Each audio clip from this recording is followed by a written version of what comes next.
And US President Donald Trump has said that Israel and Hamas, they've agreed on the first phase of his Gaza peace plan, hailing it as a historic and unprecedented step to ending the 2-year-old war.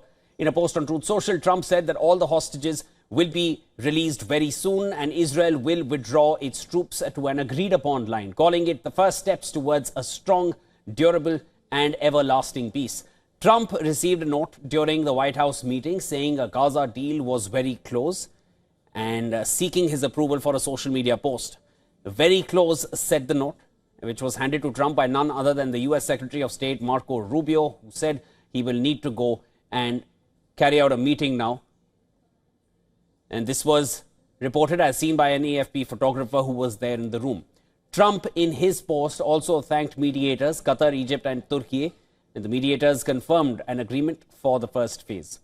Qatari Foreign Ministry, in a statement posted on X, said that an agreement was reached on all provisions and implementation mechanism on the first phase of the Gaza ceasefire, which it said will lead to ending the war, the release of Israeli hostages and Palestinians, and the entry of aid. The statement said that the details will be announced later. The Israeli Prime Minister's office said that Benjamin Netanyahu spoke with US President Donald Trump and the two had what it described as a very emotional and warm conversation, congratulating each other on the historic achievement of signing the agreement. Netanyahu said that it would convene the government on Thursday to approve the agreement and bring home all the hostages held by Hamas in Gaza. The mother of Israeli hostage Matan Zangaukar celebrated the imminent return of her son. His sister Natalie lit a firework at Hostages Square in Tel Aviv.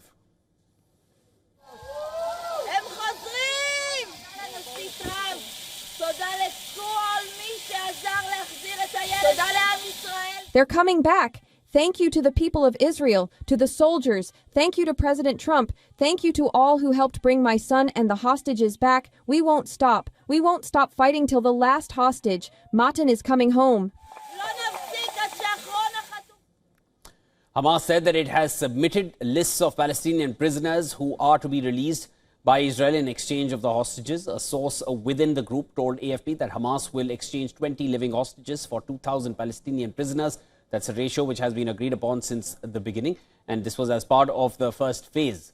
A source familiar with the negotiations said that the exchange will take place within 72 hours of the implementation of the agreement, which is expected to be signed on Thursday, that is today. Hamas has called on Trump and guarantor states to compel Israel to fully implement the ceasefire and not allow it to evade or procrastinate in implementing what has been agreed.